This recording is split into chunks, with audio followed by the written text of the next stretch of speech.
Hello and welcome back to Money Moves Daily, your China/Hong Kong briefing.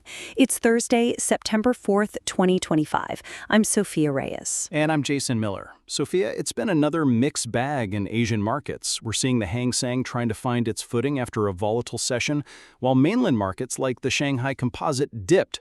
It feels like investors are still waiting for a clear signal. Precisely, Jason. The Hang Seng has shown some relative resilience recently, even attracting mainland capital due to better valuations. But the broader sentiment remains cautious. The big story, undoubtedly, is the continued struggle in China's property market, where we've seen resale home prices drop again in August. We'll break down what that means for the wider economy. Right. And after that, we're diving into the intense price war in China's electric vehicle market. It seems like everyone's slashing prices and even the giants are feeling the squeeze. Is this sustainable, Sophia? A critical question, Jason. Plus, we've got some quick hits on escalating tech tensions, a new talent initiative in Hainan, and a closer look at what August's PMI data tells us about China's economic pulse. So let's get into it. All right, Jason, let's lead with China's property market. Despite a raft of previous support measures, new data shows that resale home prices in China fell again in August, following a similar decline in July. This marks a persistent weakness even as new home prices saw a slight month-on-month increase. Another month, another drop.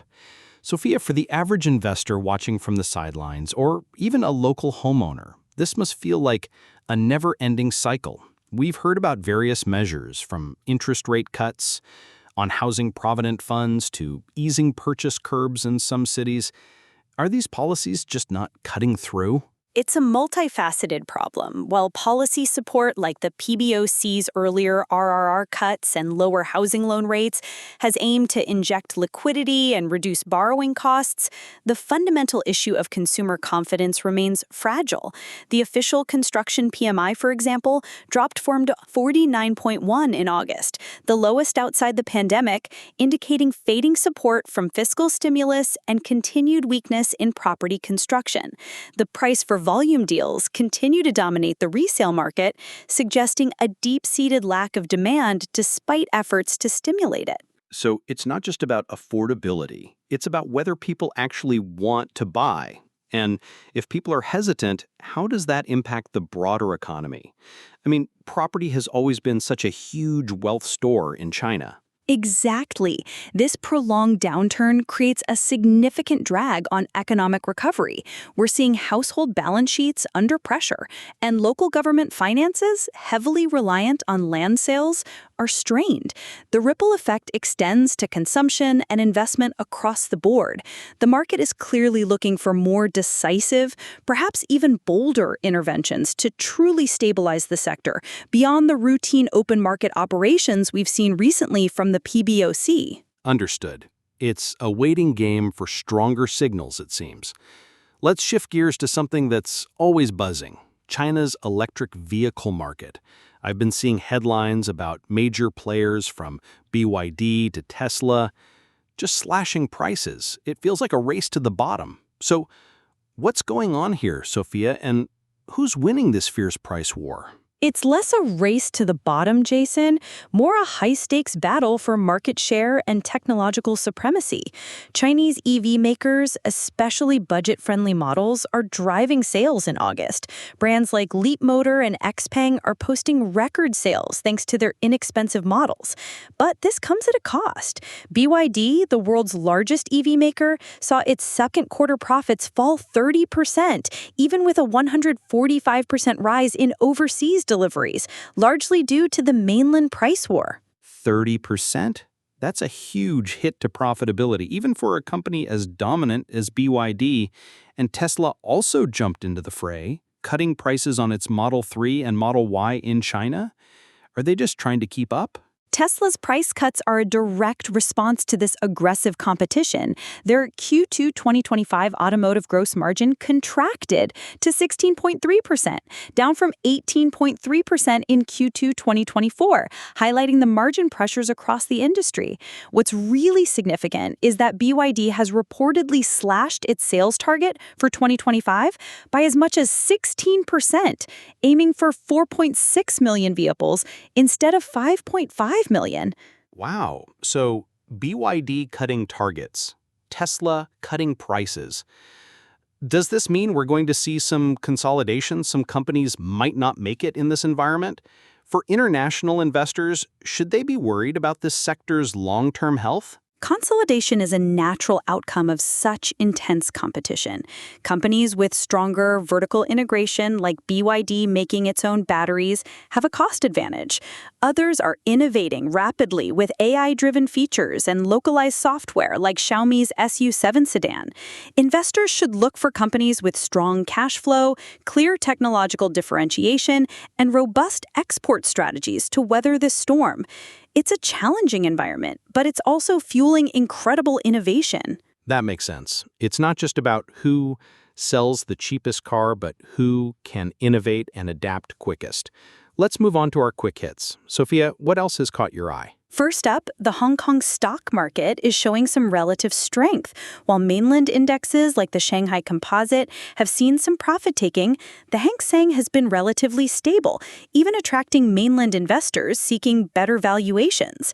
We've also seen gold and pharmaceutical stocks performing against the trend. So a rotation of capital, perhaps, flight to quality or perceived stability in Hong Kong, even with global headwinds? That's interesting. What's next? Next, we have a significant development in the ongoing tech tensions between the U.S. and China. The U.S. has revoked TSMC's waiver that allowed it to freely ship essential gear to its main Chinese chip-making base. This move mirrors steps taken against Samsung and SK Hynix and will require suppliers to seek U.S. licenses for shipments, potentially impacting production capabilities for older generation chips in China. That sounds like a clear escalation, Sophia. More hurdles for China's chip ambitions and definitely a headache for companies like TSMC trying to navigate both markets. Indeed. For our third quick hit, shifting to policy, the Hainan Free Trade Port is implementing preferential tax policies for high-end and urgently needed talent. Individuals meeting certain residency and income requirements can benefit from income tax exemptions above 15% of their taxable income starting January 2025. It's a clear move to attract skilled workers and boost the region's development. A positive story amidst the economic headwinds. Attracting talent is always a good long-term play. And finally, any notable corporate updates? Yes. While Alibaba initially soared on impressive earnings earlier in the week, it saw some profit-taking more recently, with its stock dipping after the initial surge. This could be part of broader tech sector adjustments. Also, China's Meituan, the delivery giant, has entered the open-source AI race with its new LongCat model, aiming for faster, cheaper performance. This signals continued investment in AI by major Chinese tech firms. So a quick reality check on big tech and more signs of the AI push. Now, Sophia, looking ahead, what's on your radar for the next 24-48 hours? What we'll be watching closely is the full picture of August's Purchasing Managers' Index, or PMI data for China. While some components, like the construction PMI, have already been released and showed weakness, the complete manufacturing and services PMI figures, whether from the National Bureau of Statistics or Caisen, will offer a crucial read on the health of China's economy. Okay, so the PMI data, that's essentially a report card on factory activity and service sector growth, right? Direct, what are you looking for specifically? And what could it mean for markets here? Exactly. We'll be looking for signs of expansion, which is a reading above 50, across both manufacturing and services. Any sustained contraction or further decline, especially in manufacturing, could signal a deeper slowdown than anticipated. A weaker than expected print could put more pressure on Beijing for further stimulus measures, beyond what we've already seen from the PBOC. So it's not just a number, it's a potential catalyst for policy. Very clear. Well, that wraps up another Money Moves Daily. Thanks for tuning in to your China/Hong Kong briefing. We covered the persistent challenges in China's property market, the escalating EV price wars, and key corporate and policy shifts. And keep an eye on that August PMI data. It could set the tone for the coming weeks. We appreciate you joining us for Money Moves Daily. Make sure to subscribe wherever you get your podcasts and leave us a review. From myself, Sophia Reyes. And I'm Jason Miller. We'll see you back here tomorrow for more Money Moves.